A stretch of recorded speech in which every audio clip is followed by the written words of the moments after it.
In today's video, I'm going to show you a variety of ways to modify the traditional Ashtanga Yoga Primary Series practice for a wrist or hand injury.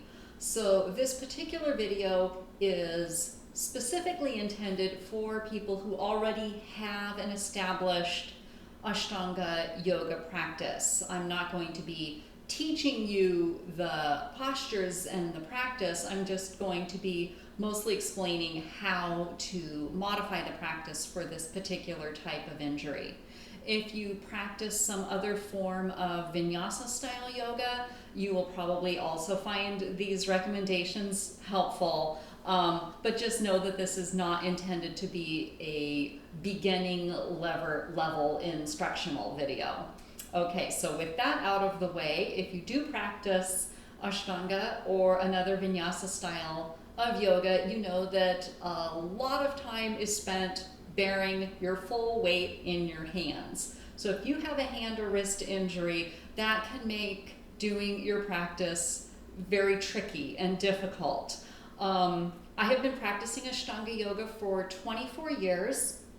I have had arthritis in my wrist for the last 3 years due to an old injury. Before I ever started doing Ashtanga, it's just slowly, finally crept up on me, and for the last 3 years, I cannot bear weight in my hands, on my palms at all, and yet I still do the Ashtanga yoga practice. So I've learned a few things over the 3 years of figuring that out, because this hasn't been just a temporary injury that I can just wait for it to heal and then return to my normal practice. I've had to completely reinvent my practice, and maybe some of the things that I've learned along the way will be helpful for you too if you are also dealing with an injury, whether it's temporary and you're waiting for it to heal and waiting for it to get stronger, or if it is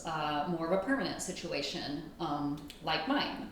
So my particular injury is in the thumb side of the wrist, and so yours might be different. Yours might be, the outside or the top or the underside or the hand.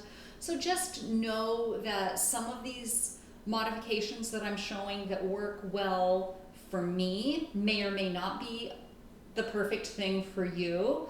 The main thing I'd like you to get out of this is the ability to feel free to really think creatively, get outside the box, and come up with a solution that does work for you. So I'm giving you permission to think outside of the box and come up with things that work for you to address your particular issue. I'm always saying your best teacher is your ability to listen to your body.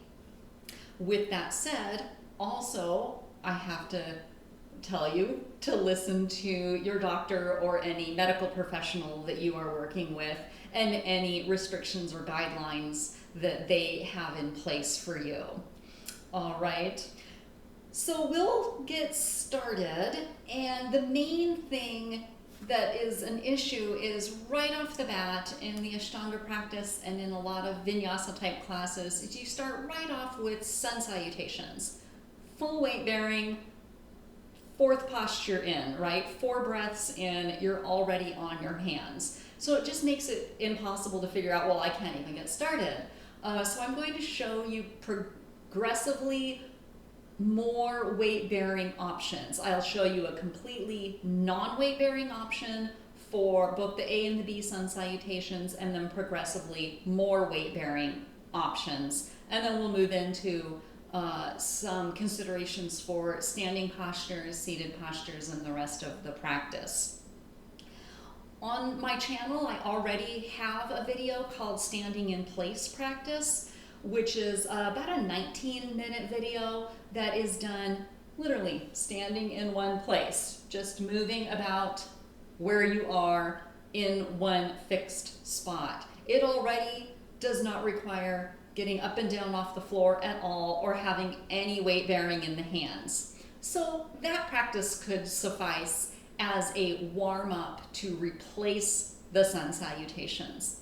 I also already have a video on this channel that is the entire sun salutations and standing postures done sitting in a chair for a lower leg injury, but it also does not require any weight bearing in the hands. So I'm not going to repeat those two options here. Those already exist. You can check them out if you want.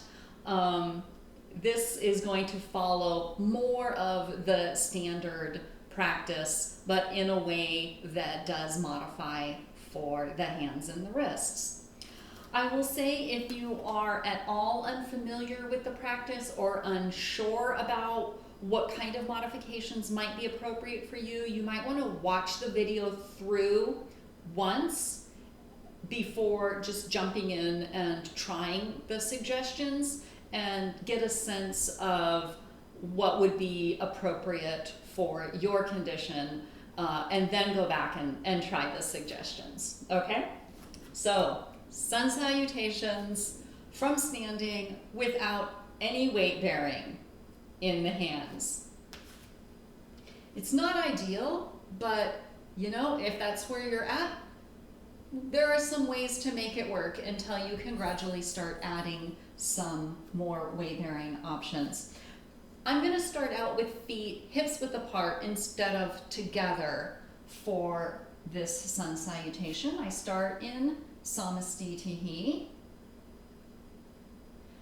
And inhale, ekam, reaching up.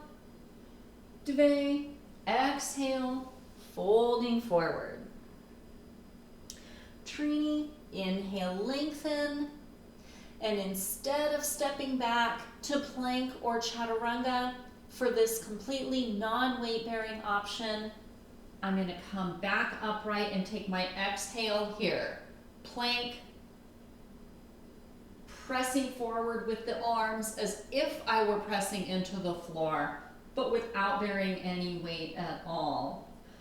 On the upward facing dog, press the hands back, ground the feet, coil the chest up and the spine into the body, and exhale, downward facing dog. For the downward facing dog, I'm going to take my arms, I'm just going to kneel so you can see me better.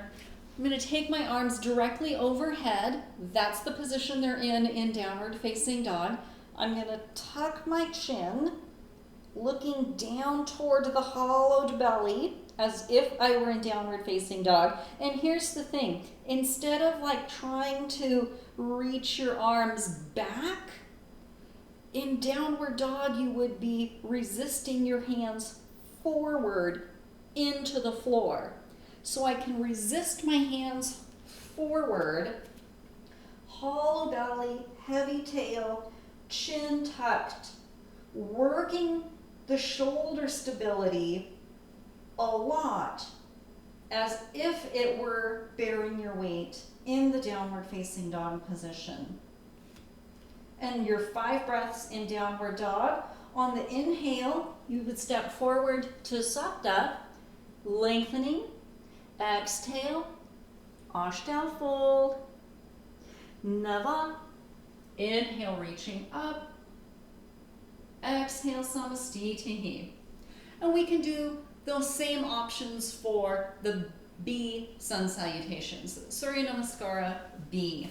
From your Samastitihi position, bend the knees, ekam, inhale, reach up, dve, exhale and fold. Trini, inhale, lengthen, Chatvari, exhale, plank, Pancha, inhale, upward dog, Shot, exhale, downward dog, Sapta, warrior one. Step the left foot back, reaching up, Ashtanga, back to plank. Nava, upward dog, Desha, downward dog with that forward press of the hands. Ekadasha, step the right foot back, warrior on the left side. Dvadasha, pressing forward into plank. Triordasha, upward dog, coil the spine in. And Chaturdarsha, pressing the hands as if you're resisting them forward, pressing into something. Broadening across the back of the shoulders for 5 breaths. Gaze down the nose.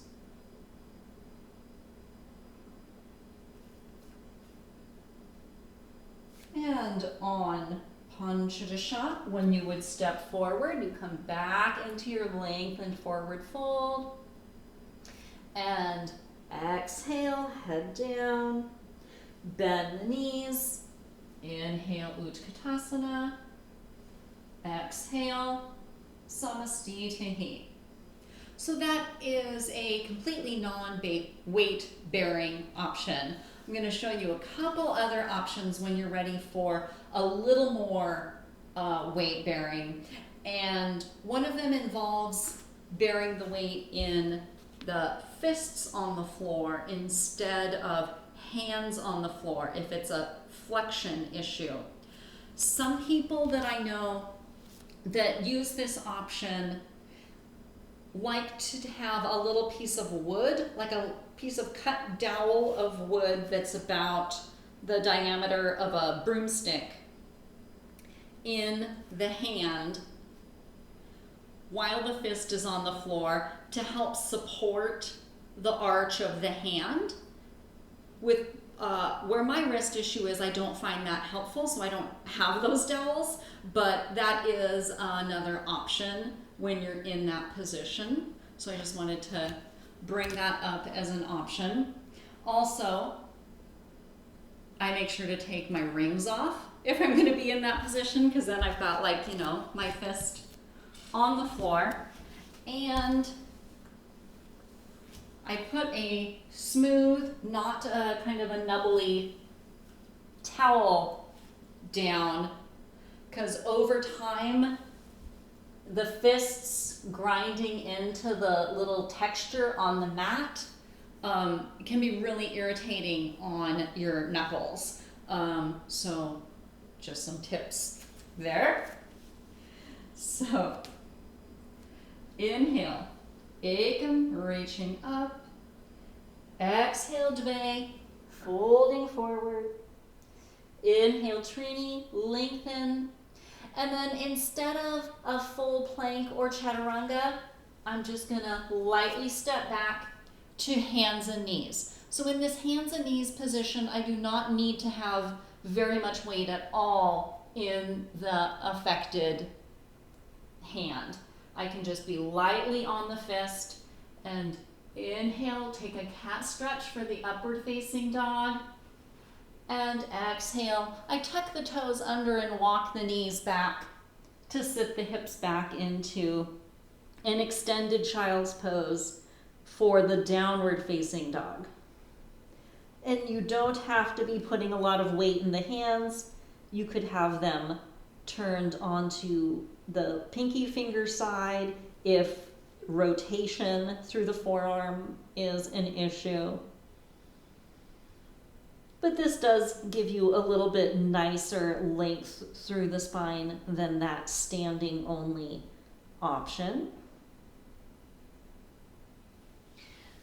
And then on the inhale, and I don't have to use very much weight in my hands. I've got them for a little bit of balance. Mostly the good one is helping with the balance to help me step my feet back forward. As I inhale, lengthen. Exhale, fold. And inhale, come back up to standing. So we'll do a B salutation in that amount of weight bearing. Bend the knees. Inhale, ekam. Exhale, dve. Inhale, trini. Exhale, chatvari. Inhale, pancha. Exhale, shut. Inhale, right foot steps forward.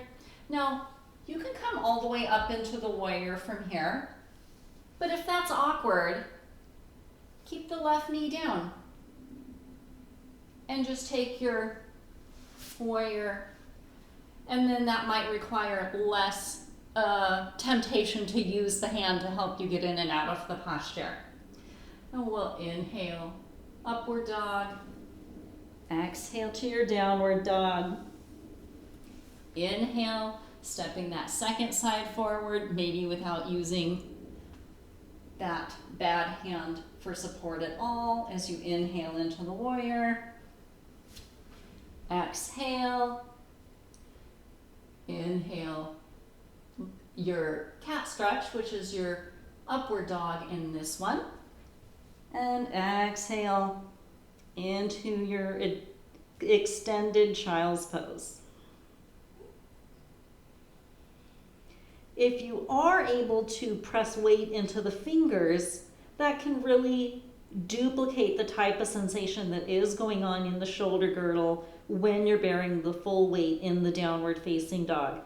Maybe even lifting up the heel and the palm of the hand and pressing forward into the fingers if and when that's appropriate. And then on an inhale, we'll step forward. Exhale, fold.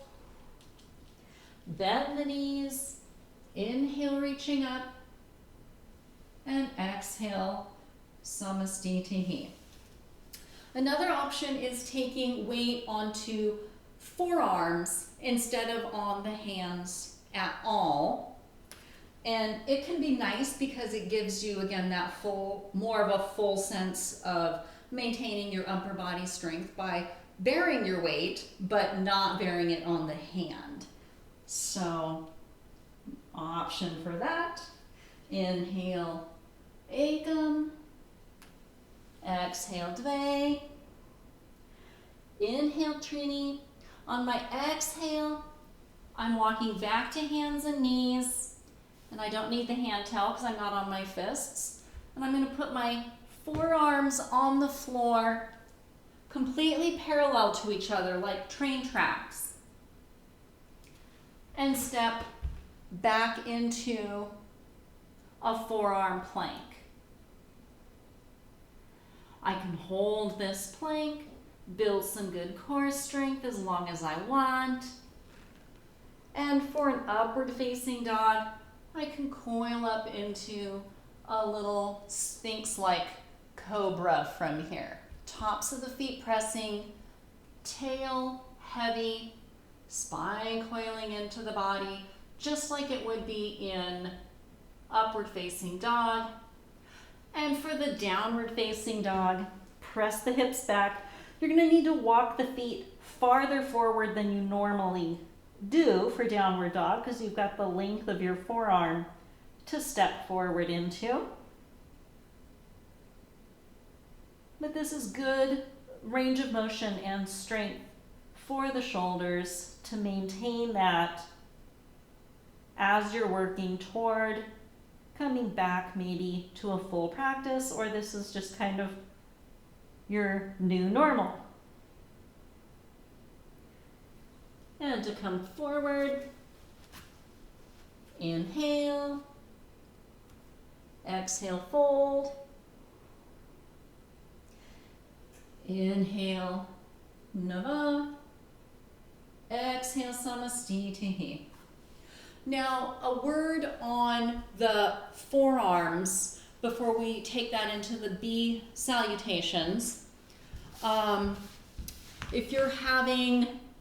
If like rotation in the forearm is part of the issue, then having the hands on the floor when your forearms are down like this is not going to be a comfortable option. And if you can't press into the hands, if all your weight is kind of collapsed back in the elbows, this is not going to feel great on your shoulders. So a better option might be to turn your hands thumbs up and press that pinky finger side of the hand down until, or if you can't, rotate the whole palm down. So just a couple things to think about there that might not occur to you until you realize, oh, that's not comfortable. So we'll do the B salutation with forearms, and I'll do it with the hands and fists, pinky finger side down, not rotating through the forearm at all on this one. Oh, ekam, bend the knees, inhale, reach up, dve, exhale and fold, trini, inhale, lengthen, chetvari, exhale, pinky finger, whole side of the hand presses as I step back into a plank, forearm plank. I inhale, coil into this little sphinx-like cobra for an upward facing dog. Exhale, step the feet way in for your forearm downward dog, and then the right foot steps forward. Take the knees down, step the right foot forward, turn the left heel down, inhale up into a warrior, and exhale all the way back into the plank. Inhale, cobra, exhale, down dog, inhale, left foot steps forward, right heel turns down, reaching up, and exhale, back into the plank. So it's a few extra moves. Inhale, but take them mindfully and with breath. Exhale, breathing here. Broaden across the shoulder blades.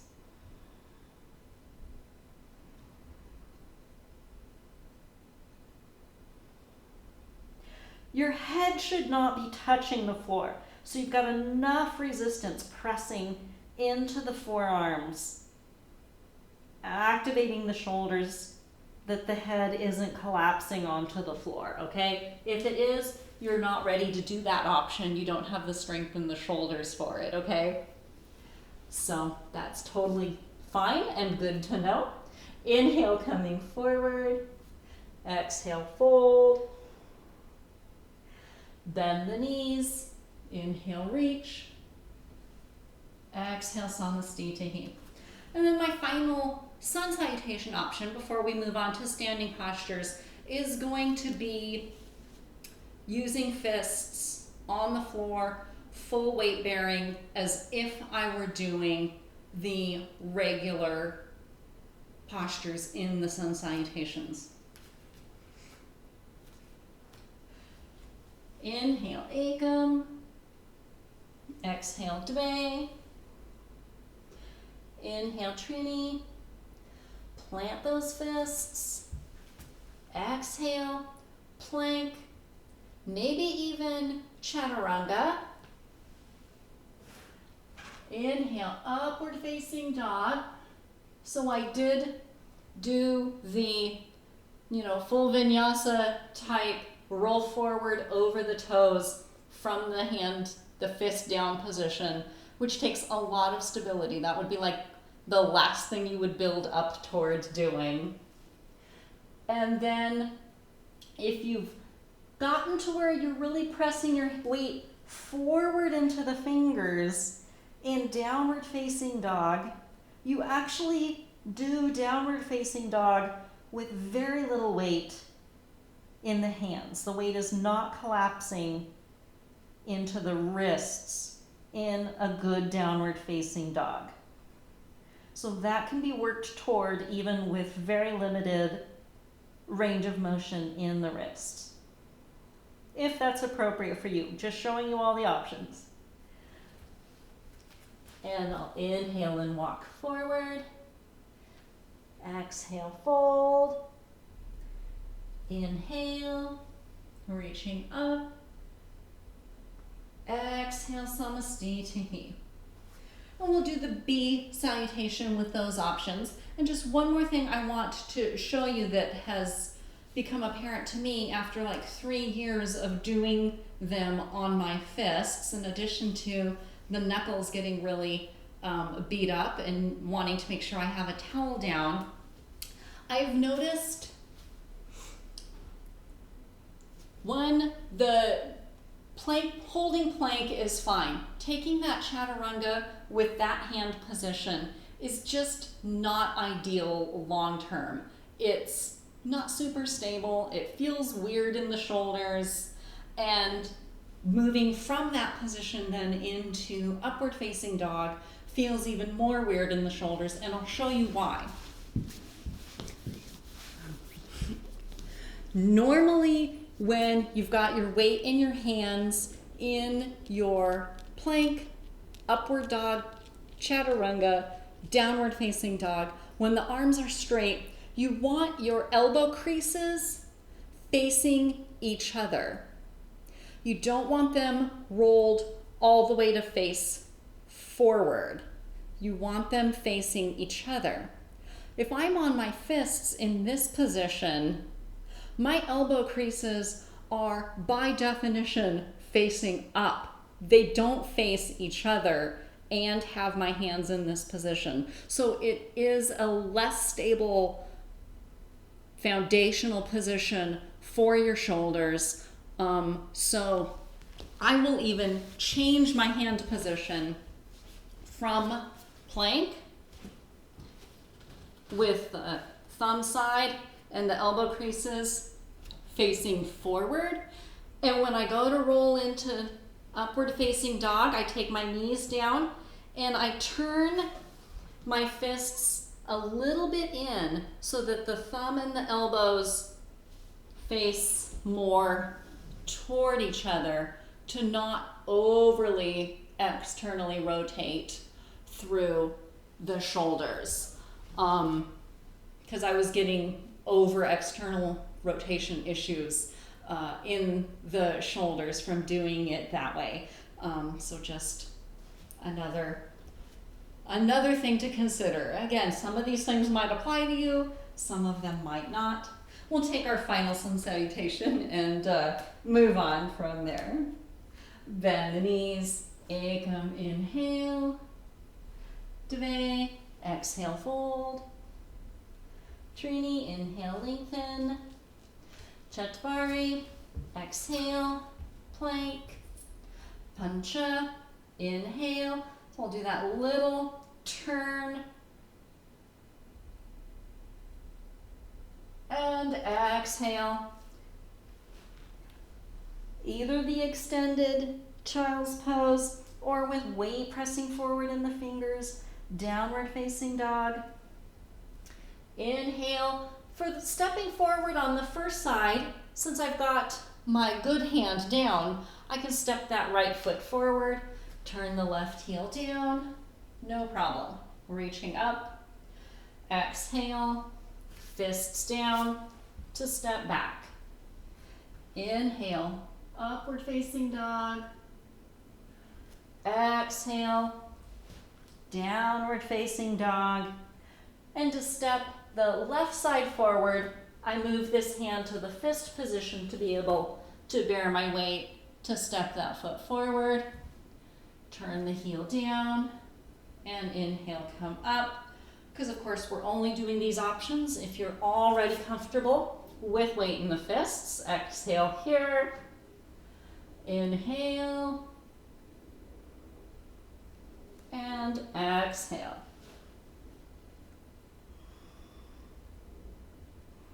So just several options, progressively more challenging options. Stay with the option that feels comfortable.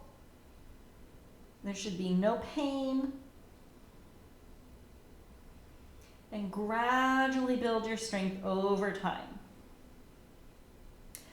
Panchadasha, stepping forward, Shodasha fold, Saptarasha, bend the knees, inhale, reach up. Exhale, Samastitihi. Okay, so that's several options for sun salutations. Moving on into standing postures. You would think that you don't have to know additional modifications for the standing postures, but almost right away, that's not true.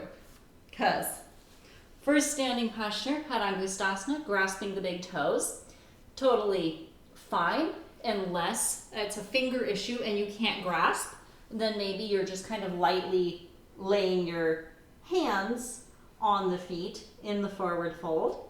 But the second standing posture, Padangustasana, the hands slide under the feet with the back of the wrists coming down to the floor. Obviously, that's not going to be happening. So I might take those fists lightly, maybe with no weight, just toward the floor outside the feet. And of course your knees are bent however much they need to be for your hamstring flexibility.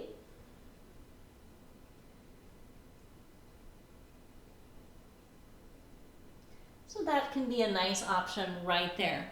Better to be doing the same thing with both hands than be somehow lopsided doing the full posture with one hand and not with the other. That's going to, again, throw off the shoulders over time. For the rest of your standing postures, you've got a couple options. You've got the completely non-weight bearing option, and you have the little bit of weight bearing option. So for example, in triangle, which is the next posture, one option for all your standing postures, keep your arms straight at your sides, find the reach, and you take the posture in the legs only, not using the arms. Tiny bit of weight bearing would be just fingertips, lightly touch down.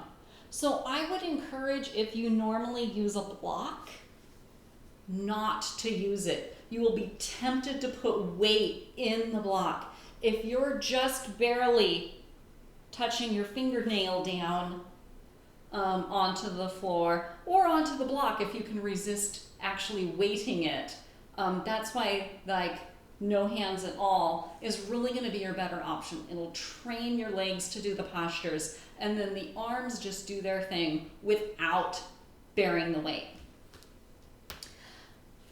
Then there's the revolved triangle postures.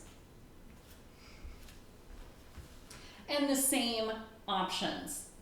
Hands down, fold, a little long, fold, and I can grow the rotation of the torso without taking the hand down at all.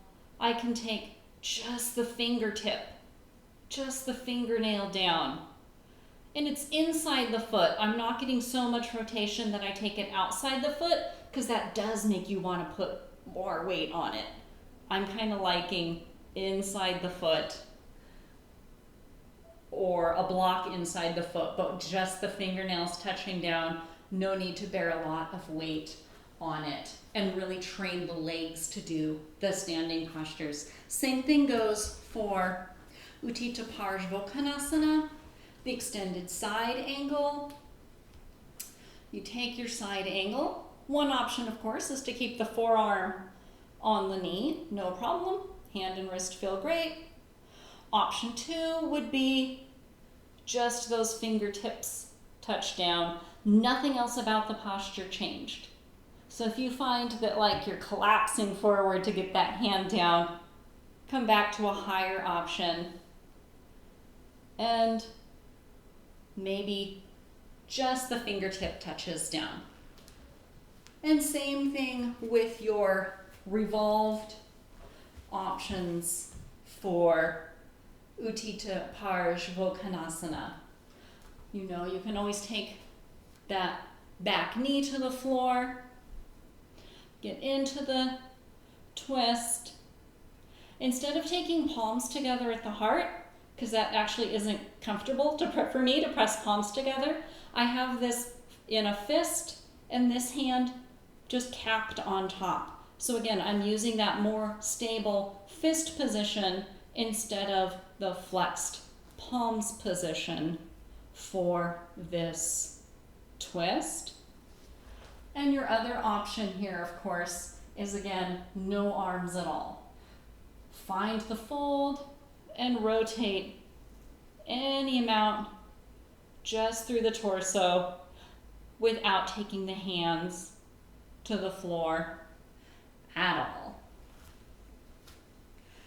In the Prasarita Padottanasana postures, couple of options. The first one, you would normally have your hands flat on the floor like a chaturanga position.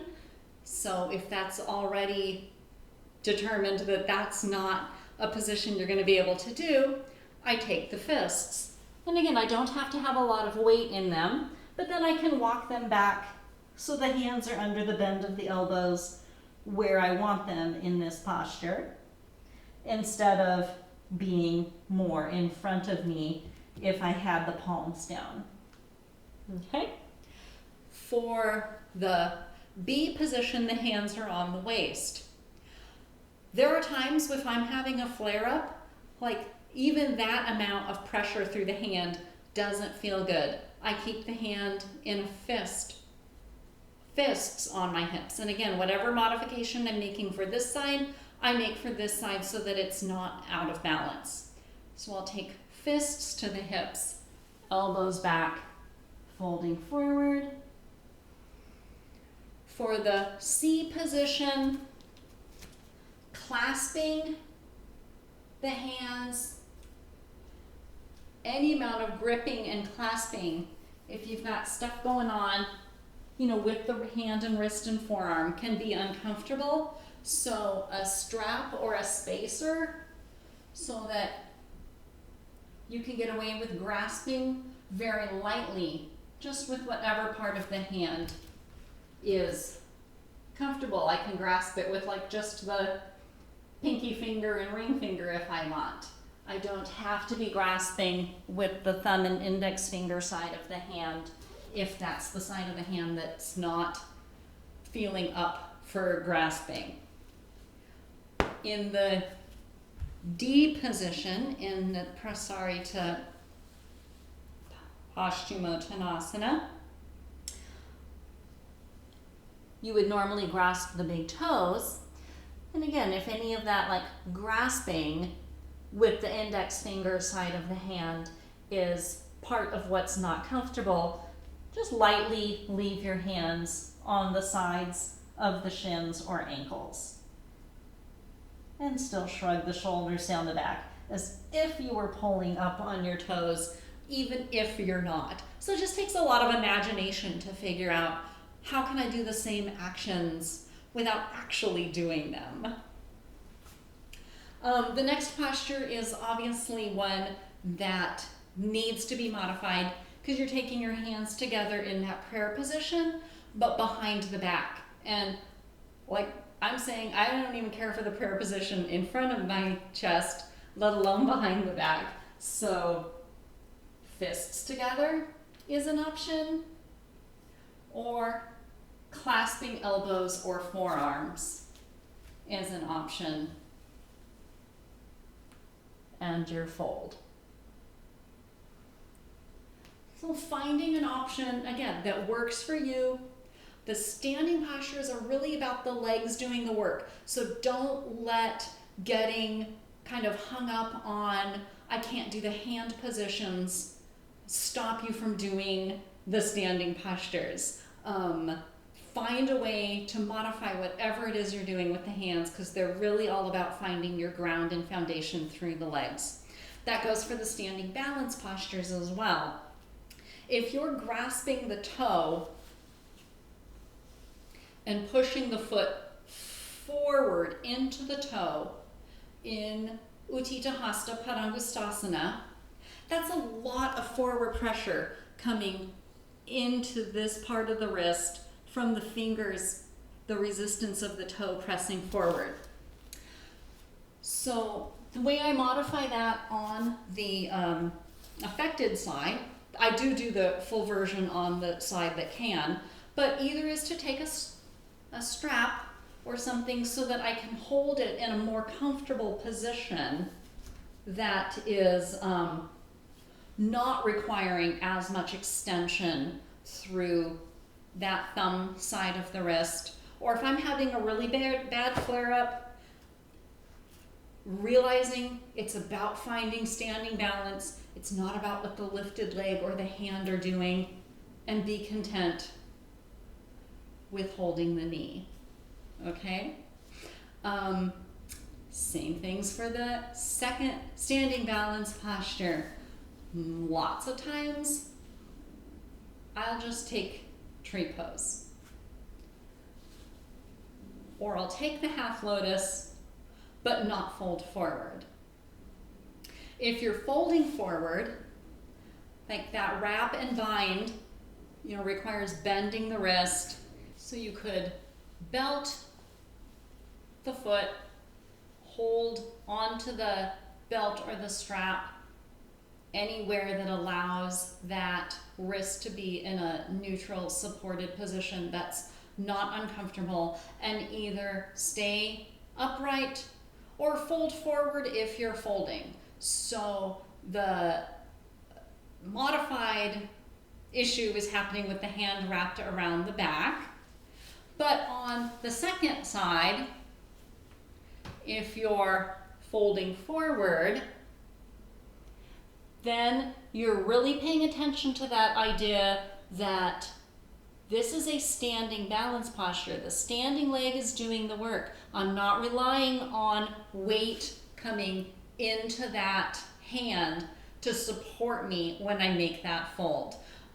So just knowing where you are in the practice. Obviously, you might have other things you're modifying for, not just the hand or wrist injury. So any of the normal modifications you would make for any other, joints or imbalances or whatever are going to have to be observed while you're also dealing with this hand or wrist issue.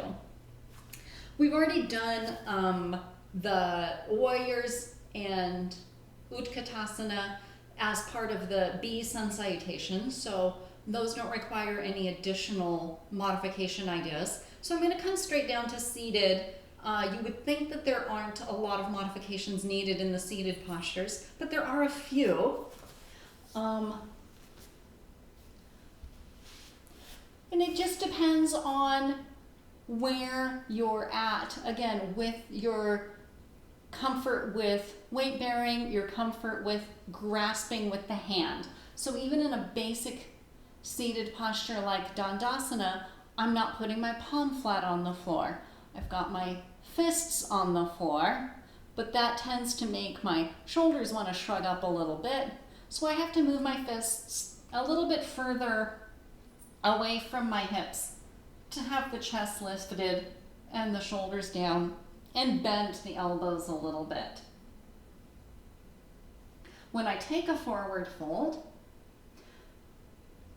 if I'm grasping the toes, and grasping is an issue, or grasping the feet, if I'm completely non-weight bearing, not using that hand, I could just lay it on the floor. It doesn't matter what the hands are doing. These postures are just like in the standing versions. They're about what the legs are doing. They're not about what the hands are doing. Hands could be back here, hands could be up here, hands could be here or here. So just not getting hung up on that the hands have to be doing something really specific. The next posture, though, is probably one of the most challenging in the seated postures, and it's like the second thing that happens in the seated postures, Purvottanasana, because you do normally bear weight in the hands. So again, I have my fists down instead of my palms, and the fists are where the palms would be, about a foot behind the hips, wrists right under shoulders. When I roll the shoulders back and open my chest and really reach the toes forward, I'm squeezing the big toe mounds together and forward. And sometimes this is my posture, and I don't have to be putting hardly any weight in my hands. I'm letting my legs do the work to support this, and then the hands just come into place. And you would slowly over time build the ability to put weight in the hands. Maybe taking half posture with knees bent, or maybe eventually the full posture. So that would be if you had built up to doing those sun salutations on the fists and that was working well. But know that any arch through the spine that uses the legs is going to be the appropriate version of that posture for you. We come to the vinyasa, the transition between seated postures, which, like the sun salutation, is going to be the most difficult thing to modify because it traditionally involves full weight bearing in the hands. So some of the same options we explored in the sun salutations will work. My favorite is the forearms. So I'll inhale, lift with no weight in the hands. Exhale, forward into my plank. Inhale. If I've been doing the sun salutations in this option, it just gets kind of tiring to do all of the vinyasas in this option, just because the elbow never gets to straighten. It stays bent with the forearms on the floor the whole time. So a nice alternative that I like instead of this Sphinx-like cobra for upward dog is to take a Shalabhasana position, hands reaching back so the elbows are straight and just lifting the upper body off the floor. And then I bring my arms back in to take the forearms back down for the forearm downward dog and back forward to sitting. And if you're building up toward doing the fists, then obviously you can do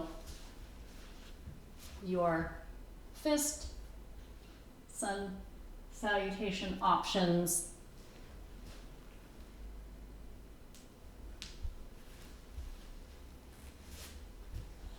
during the seated practice as well. I find that if I'm using fists in the sun salutations, that's it. I'm maxed out and I'm on forearms for the vinyasas during the seated practice. Another option is if you're in a completely non-weight bearing phase. Certainly you can skip vinyasas and just do your inhale, exhale, breathe, and take the next posture. That's always an option to pace yourself and rest. But if you want to get a little more movement and stay with the vinyasa between the postures, you could inhale, exhale. Instead of rolling forward into a plank, take this plank on your back. And then just like we did standing, inhale, take like a Matsyasana for the upward facing dog, and exhale, a downward facing dog option where the arms are reaching overhead and the legs are straight just like they would be in downward dog. And then you roll up and back to your seated posture. So the same modifications that you used standing could work in the seated postures as far as binding, like in the Ardha Baddha Padmottanasana position. I'll use a strap or a towel or something for an additional extension for the hand. Another option that is in the binding in the Marichi Asana positions. So it might be too much movement in the wrist to make the bind, even if you normally don't use a strap. Do use a strap. Keep that wrist in as neutral and comfortable position as it needs to be in. Taking that. Get in a position where you can see what I'm doing. There we go. Using the strap so that it's a less awkward angle for the wrist to make it into that position. If you normally bind, you know, again, just like being okay with letting that go and finding the foundation in the legs, really understanding what's going on there and being less concerned about making some arbitrary goal of what the hands should be doing. Other parts of the seated postures that you may or may not think of being affected by the hand or wrist injury would be the same as the ones we talked about in the standing postures. If you're doing extended hand to foot, you might want the strap because that grasp and pull of the fingers on the toe is a little bit too much. And that also might apply to Uttanapadasana, because you've got that grasp of the toes. You might need to keep the knees a little more bent or use a strap so that you have less movement through the wrist happening in that push and pull that finds your balance in that posture. If you are not used to doing the entire Ashtanga Primary Series, you're gonna want to maybe just ignore this next part, because really the main part that's gonna be tricky in the seated postures is that middle part of the practice where you're doing the Bhujapidasana, Kormasana, and Supta Kormasana, and the weight bearing in the hands. So here's a few ways that I have modified that in my practice. Again, you can always just skip it, but if you want to keep it in your practice, you might need to find some ways to make that doable. The first way is, of course, no weight bearing in the hands and keeping the practice about what the legs are doing. So for your Bhujapidasana, starting from standing rather than jumping forward from downward facing dog, because you're not jumping forward without putting weight in your hands. And working one arm at a time, really finding that leg over the shoulder aspect of the posture. And you can always work here, especially if you're working on this anyhow, then, and so far I haven't put any weight in my hands. I can start to put a little weight in my hands as I sit back onto my forearms. So I'll turn back this way. And I can sit all the way back. This is how I take the final posture. Sitting down, crossing the ankles. I have my hands down, but I don't have weight in them. But I'm imagining I'm pressing into the hands. I'm imagining I'm balancing on my hands and rounding the back into the posture.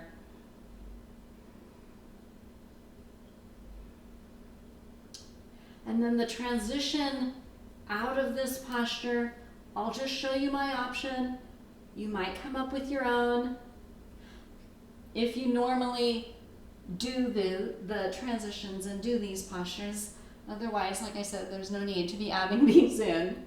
But Tadibasana, I do the same way without pretending I'm pushing into the hands, but without actually doing that. And to transition from Tadibasana, I bend the knees, I keep the knees bent and squeezed onto the arms as I rock all the way forward onto the forearms. Keep squeezing to come up into my Bakasana. So I could keep toes down or one toe down, or squeeze and lift the toes and then step back into my forearm plank.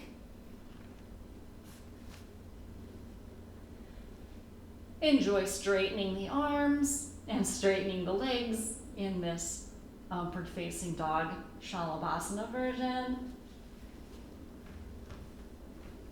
And exhale back into forearm downward dog.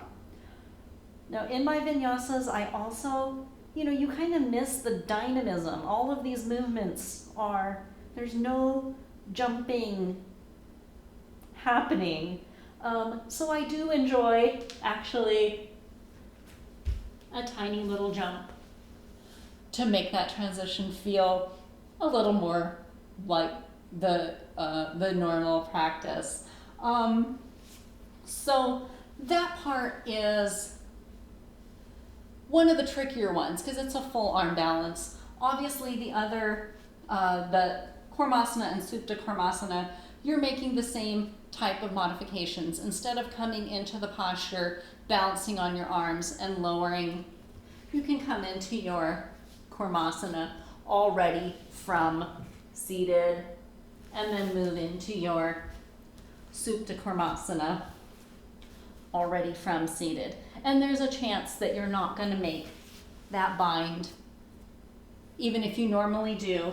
And again, you might need a strap or a spacer between the hands to do that.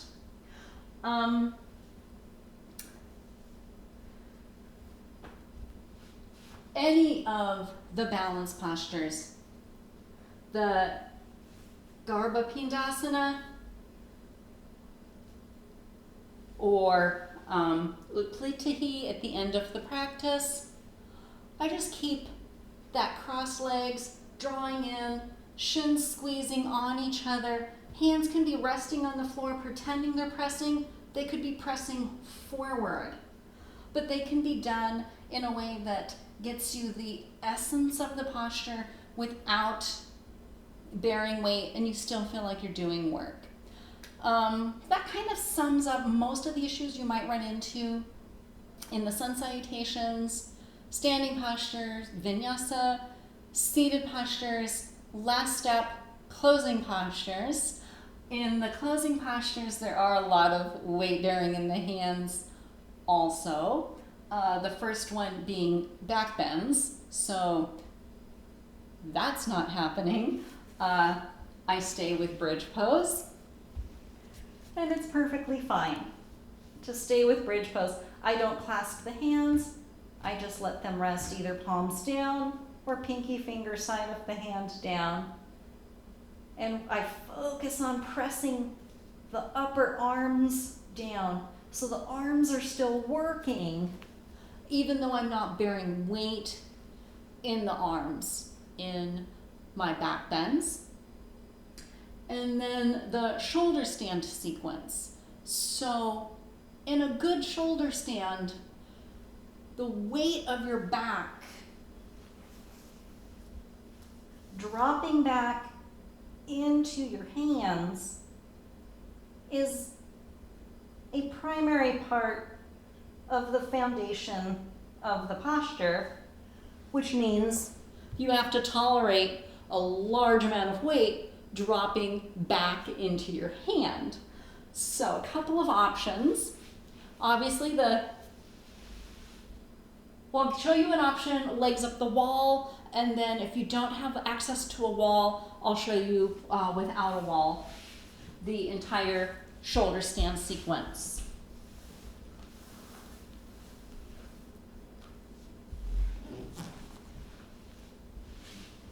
So I'll take legs up the wall,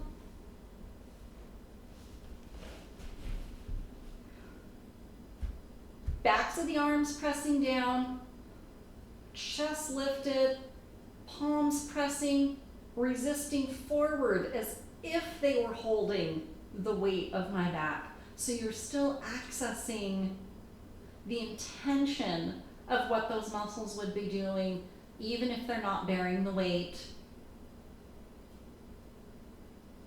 And then if there isn't any other reason that you're modifying your inversions other than the weight bearing, you could still take triangle and Karnapidasana. And then I come back to the wall for the rest of the shoulder stand sequence, crossing the legs and taking the hands to the knees. And I can be either in a full lotus, a half lotus, or cross leg position, and I can still use the hands to help press the knees. So I'm getting this lift of the chest, and I don't have to be flexing the hands or actually bearing any more weight in the hands than I want to. I'm in complete control of that. And then the final position would just be hugging those legs into the chest, right? So that can all be done away from a wall as well. Taking the legs just straight up with the hands, imagining that they're doing the work of the shoulder stand. And the only difference would be in this position, instead of the hands pressing the legs away from you, because that really doesn't give you any resistance. You have resistance with the wall. Have your fingers on the outside of the knees and press the knees into the hands like you're trying to pull your knees and your knees are resisting. So you're creating some resistance to work with between the hands and the knees. Final issue with the closing sequences headstand. Obviously that can be tricky for a couple of reasons. You've got somebody has their dinner time. You've got the clasping. You've got clasping the hands, which could be an issue. If grasping, so that's an issue that I have because of the thumb and index finger side of the hand, just grasping in general is an issue. And in this version of a headstand, you really need to be able to press the whole side of the hand, pinky finger, side of the wrist, down with the forearm, not just collapse into the forearm and the elbow. So if you're not 100% certain that you're able to bear that foundation evenly through that whole side of the hand, then it's probably best not to do it and risk putting too much weight in your head or having your shoulders in an unstable position.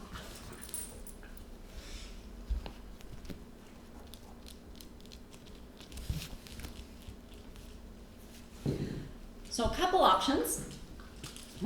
Always going to give you a couple of options.